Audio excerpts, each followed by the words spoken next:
Kegagalan Thomas Kroc dalam upayanya menghabisi Donald Trump hanya tidak berjarak bahkan. Tepat di momen itu, Kroc mungkin sadar bahwa keajaiban berada di sisi Trump. Dan hanya butuh 15 detik untuk membuktikan itu. Pada detik 49 jam 6:11, Kroc berhasil dinetralisir oleh Secret Service.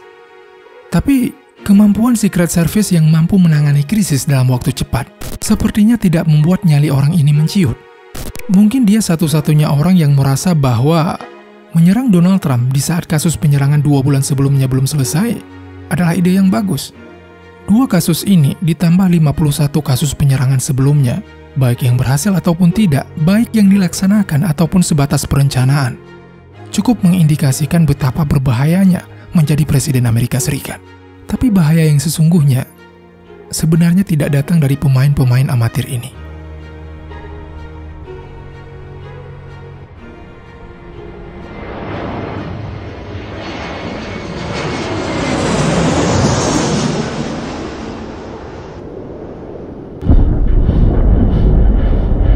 Kemungkinan terjadinya perang nuklir terus meningkat setiap tahunnya. Jika manusia terus melakukan apa yang mereka lakukan, hanya butuh 76 tahun lagi untuk membuat resikonya mencapai puluhan persen. Bahkan ada yang nyari 100%. Rasa takut itu semakin terasa ketika mengetahui jumlah senjata nuklir di luar sana. Entah berapa ribu senjata nuklir baru yang akan mereka kembangkan dalam 76 tahun ke depan. Indonesia dan 67 negara lain yang telah meratifikasi larangan senjata nuklir tidak akan menjadi ancaman jika kemungkinan ini benar-benar terjadi. Amerika Serikat yang akan menjadi salah satu target utamanya. Hal pertama yang dihancurkan? Pentagon, basis militer, infrastruktur perang, fasilitas komunikasi, sumber daya listrik, bahkan mungkin sampai akses air bersih. Orang-orang pertama yang akan dilumpuhkan? Presiden, wakil presiden, menteri pertahanan, menteri-menteri strategis lain termasuk juga pimpinan-pimpinan militer. Tapi apakah semudah itu untuk memulai kekacauan ini? Mustahil menghiasi langit Amerika dengan hujan nuklir. Bahkan bomber siluman tercanggih pun tidak akan luput dari pantauan Amerika. Pesawat siluman didesain untuk menghindari radar konvensional yang berada di darat. Tapi dari luar angkasa, satelit akan melihat mereka sebagaimana manusia melihat kesalahan orang lain. Semuanya tampak jelas, tegas, dan bercahaya. Tidak semua satelit bisa melakukannya. Salah satu yang bisa adalah satelit Starlink. Dan Elon Musk pemiliknya berada di pihak Amerika.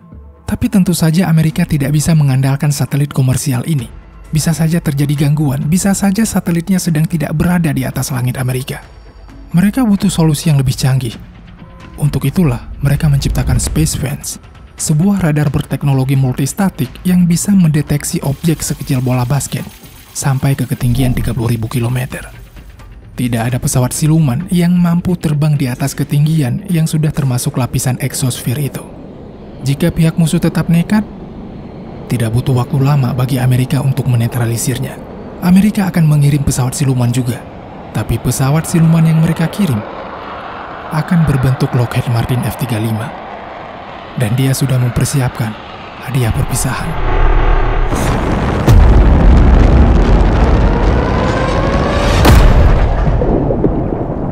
Kapal selam canggih bertenaga nuklir.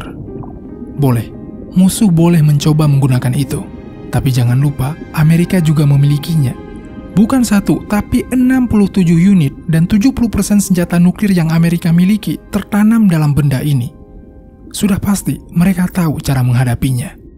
Mereka akan menggunakan teknologi magnetic anomaly detector yang mampu mendeteksi gangguan magnetik bumi yang dipicu oleh bodi kapal selam musuh. Teknologi yang tergabung dalam anti-submarine warfare ini juga dibantu sensor sonar yang mendeteksi pergerakan bawah air dari rambatan suara. Dan ini yang terburuk.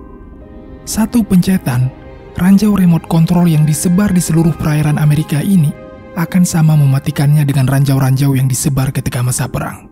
Meskipun menjadi opsi yang lebih baik, menyerang Amerika dari laut internasional dengan misil jarak jauh seperti Liner tetap saja masih sebuah ide yang buruk. Bukan cuma membuat posisinya terekspos, serangan mereka juga kemungkinan besar dicegat oleh sistem NMD. Tidak hanya di fase boost, sistem NMD ini juga mampu mencegat misil di tahap mid-course. Bahkan misil yang sudah masuk di tahap terminal pun juga tidak menjadi masalah. tidak sepadan rasanya jika kapal selam nuklir hancur terkena serangan balasan untuk sebuah serangan yang gagal di hari pertama peperangan. Dan dengan alasan yang sama, musuh seharusnya juga berpikir 2 kali sebelum menggunakan misil antar benua. Tapi tidak semua nuklir diciptakan setara. Bagaimana jika pencabut nyawa Amerika ternyata juga berada di antara pelindungnya? Bagaimana jika salah satu di antara puluhan ribu objek yang terdeteksi ini bukanlah serpihan biasa?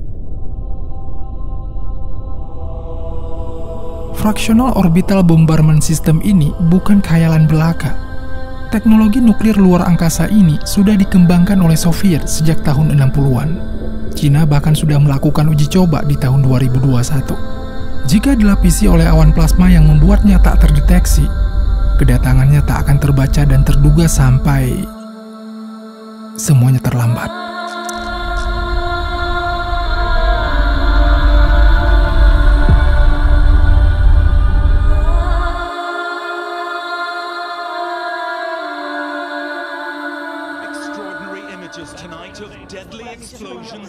Serangan yang membingungkan Amerika ini sedikit banyak membuat mereka kehilangan sumber daya.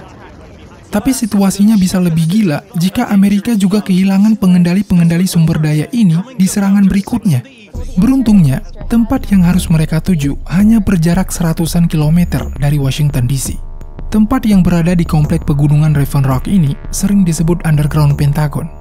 Bukan cara ke sana yang dipikirkan petinggi-petinggi Amerika. Mereka tahu, terowongan rahasia yang menghubungkan Pentagon dengan Underground Pentagon ini akan membuat mereka aman. Mereka juga tahu, luas dan fasilitas yang dimiliki di kedalaman 200 meter dari puncak gunung Raven Rock ini mampu mengakomodir mereka untuk melanjutkan tugas negara. Siapa yang melakukannya? Bagaimana cara meresponnya? Itu yang ada di pikiran mereka. Tapi begini, luar angkasa adalah wilayah keahlian Amerika. Jangankan Cina, Soviet saja terlihat primitif ketika menghadapi mereka. Peluang Amerika memiliki teknologi nuklir luar angkasa sama besarnya dengan anggaran yang mereka keluarkan untuk Angkatan Space Force setiap tahunnya. Meskipun butuh waktu, pada akhirnya Amerika akan tahu siapa pelakunya. Dan musuh, seharusnya mereka tidak kaget jika Amerika membalas dengan cara yang sama.